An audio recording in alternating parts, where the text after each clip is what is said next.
You're watching Football Friday on KDLT! Nice job by the Mitchell cheerleaders. Hard to believe we're like halfway through the high school football season after tonight. I'm Mark Ovenden, he's Zach Borgen. We're both sad about that. But hey, time flies when you're doing a good show. Tonight we have a really busy one, and like it is all season long, Football Friday is brought to you by Frisbee's Plumbing and Heating. We start our coverage at McEnany Field. Yeah, and that's where the OGorman Knights, who beat Roosevelt last week, had an early kickoff against Lincoln for homecoming. And the Patriots, wow, they were really good in this one. Let's check out some of the action from this game. There are the Knights getting ready for it. They were all fired up here in front of their, it was a huge crowd tonight. There was no place to park. So, early in this ball game, Lincoln goes to the air. Tommy Thompson to Hunter Merkley, and he goes 59 yards, gets bumped out of bounds on the 2-yard line. Huge play, setting up Isaiah Robinson for the first of his 3 touchdowns tonight. That made it 7-0 in favor of the Pats. Robinson with a hat trick. Knights respond. Connor Pavelko, their fine kicker, had that 49-yarder field goal last week. Nice new turf there, by the way. 42 yards. That's their first game on the new turf. 42 yards, 7-6 now in favor of Lincoln. Now, last play of the quarter, I almost moved down the other end and thought, well, maybe they'll throw it. Good call. With 4 seconds to go in the quarter, they quick snapped it, got the touchdown pass from Thompson to Dylan Hanson. That made it 14-6. It's now 21-6, and just to show they can throw touchdown passes the other way, 75 yards after an interception in the end zone. Thompson to Merkley. It was all Patriots tonight. They spoiled homecoming for OGorman.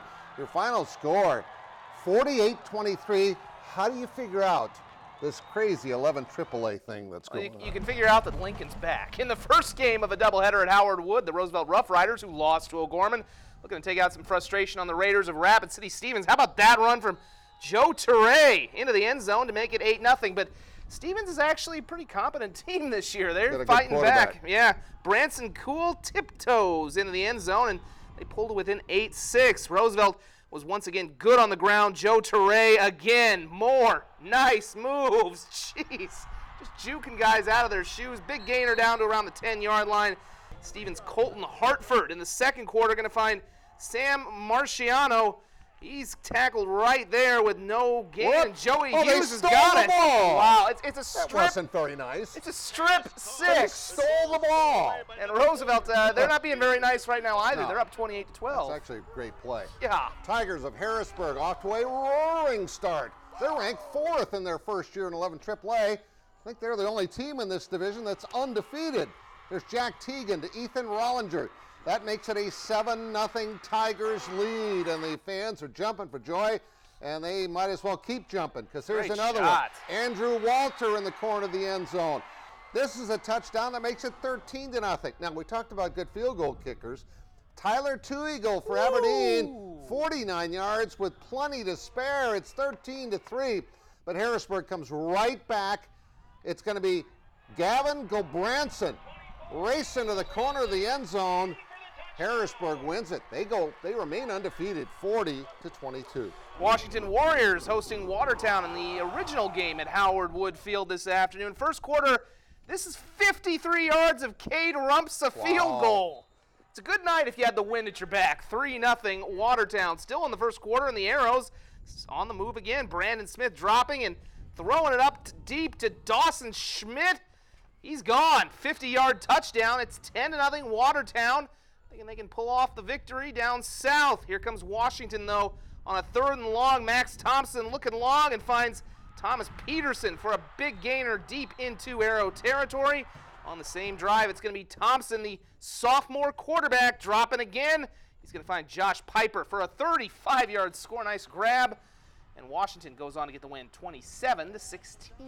Now, we had several more of those brand new matchups tonight, like the one in Madison. That's where Brandon Green went. Brandon? Thanks, Mark. The Bulldogs hosted the number 2 team in 11 AA tonight as the Brookings Bobcats made their way to play the number 4 team in 11A. And not too many times that you see this. That is Mason Avery leading the Bulldogs during halftime. And hey, you could do that when your team is leading 9-7 and making plays like this. That's Blaine Tuchek as he comes up with the diving interception, but the Bulldogs, they would not capitalize, and we're going to fast forward to the fourth quarter, and the Bobcats have the ball with a little trickeration. They fooled me and the Bulldogs. That's Carter Idom. He breaks it to the outside, and he almost scores, but he gets the ball inside the 5. Then on the next play, Idom gets some help from his teammate, and to give the Bobcats the 15-9 lead, and they will go on to win 22-9 to get their 4th win of the season. And back to you guys. We also had the number 3 team in 11AA hosting number 2 in 11A. Dell Rapids at Mitchell. You can pretty much bank on this being low scoring. Colin Rentz to throw, but he's picked off by Tucker Valauer. We are scoreless after a quarter. In the second quarter, Rentz looking for a little redemption. He's going to step back and fire a dime to Tyler Wood deep into Colonel territory, and they would cap off the drive a few moments later as Kobe Mation will dive into the end zone to give Quarrier Nation the 7-0 lead at the break. Like I said, if Dell Rapids can just get points on the board, they're going to lean on their defense to do the rest. In the third quarter, Mitchell going to try and drive the field. Austin Kerr over the shoulder to Carter Jacobson. That drive would stall, and another low-scoring Dell Rapids special, 7-6. 7-6 for the Quarriers. Brandon Valley wins big. Actually, it was 41-0 midway through the second quarter. 48-6 was your final score. Brookings over Madison, 22-9. Pierre beats T-Area in a battle of top-ranked teams, 11AA and 11A, 52-27. There's your Lincoln score again. Boy, they were impressive tonight at the MAC, especially Mr. Thompson at quarterback. Roosevelt leading in the fourth quarter, 28-12. Washington wins, and look at Canton, the Seahawks beat Huron tonight, 21-0. In perhaps one more, actually. Sorry, one more. 40-22, and Yankton beats Vermilion 29-0. Okay, now perhaps the best matchup of the night, and actually this is Dakota Valley against Sioux Falls Christian. We might be a little off keel on this one. Well, that's right. Okay, I got to find my shot sheet here. I might have skipped ahead a few. Here's Sioux Falls Christian. Oh my goodness, it's a fun night. Just make it up. Yeah, I'll make it up as I go. There's a touchdown for Dakota Valley. She says, that was impressive. Yeah. Here comes another touchdown for the Panthers. They're having a nice year. Yeah, they are really. They had that big win over Yankton, and Sioux Falls Christian looking for an answer right here as they get a nice pass in the flat. This game was close for a little while, but it's Dakota Valley going on to get the victory by a final of 31-9. That actually goes all the way. There. All right. The Mustangs of Tri-Valley tried to extend their nice start at West Central tonight. The Trojans led 20-0 at halftime. Caden Farmer pads the lead with a 17-yard touchdown run. He made it 27-0. Now, that would be enough for West Central because they would play great defense. This is what they've been known for over the years, all those years that they have won state titles, 11, I believe it is. Carson Whitrock with a big sack. Next play, Chase Olson gets to the quarterback, and West Central with that defense, impressive tonight. 27-8, your final score. In perhaps the best matchup of the night, the Seahawks of Bridgewater Emery-Ethan putting their top ranking 11B on the line against the unbeaten Cougars of McCook Central, Montrose, and Salem tonight. Opening drive, Cougars in their no-huddle, Jacoby Kraus powering it in. A little over 4 minutes they took off and lead 7-0. Jeff Van Loer not pleased. He likes this, though.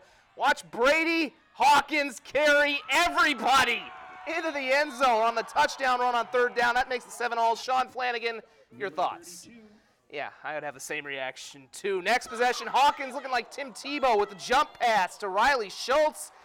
He's got nothing but green ahead, 89 yards, and it's 13-7 Seahawks after a quarter. In the second quarter, Hawkins not done yet, hits Jonah for 65 yards. Bridgewater Emery-Ethan builds a 26-7 lead, and you're thinking this game's going to be over. Not so fast. Here comes McCook Central Montrose. Gessner spins into the end zone. They get to within 26-21 after scoring 4 straight. Final seconds of the half, though, it's Hawkins with a 38-yard touchdown to Hofer. It was 32-21 at the half, and Bridgewater Emery-Ethan goes on to win a high-scoring one, 57-35. The top team in 9AA took the field in Alexandria tonight after playing and winning on Monday night in Tabor, so it was a short week. They feel now they know how these NFL guys feel about playing Thursday night football. Not much rest in between. Reggie Slaba finding Hadley Wallace for a 35-yard gain down the sideline for Hanson. But on the goal line, a fumble is recovered by Jacob Denton for the Cavaliers, and their defense comes up big. On the ensuing drive, it's going to be Josh Crownover finding Noah Heesh.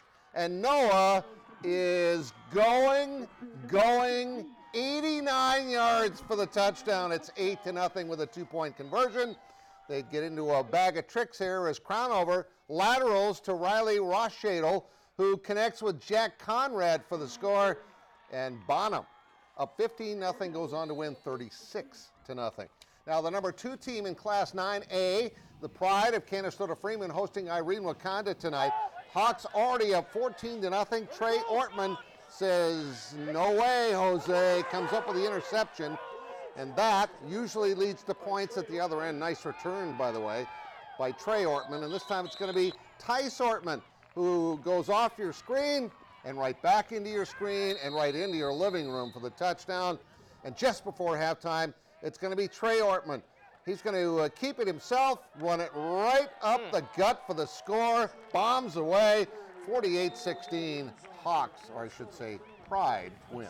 The Tigers of Howard looking to bounce back tonight after suffering their first loss to Canistota-Freeman last Friday on homecoming. They hosted Chester. And a good night for the Tigers turns into a great night for the home team.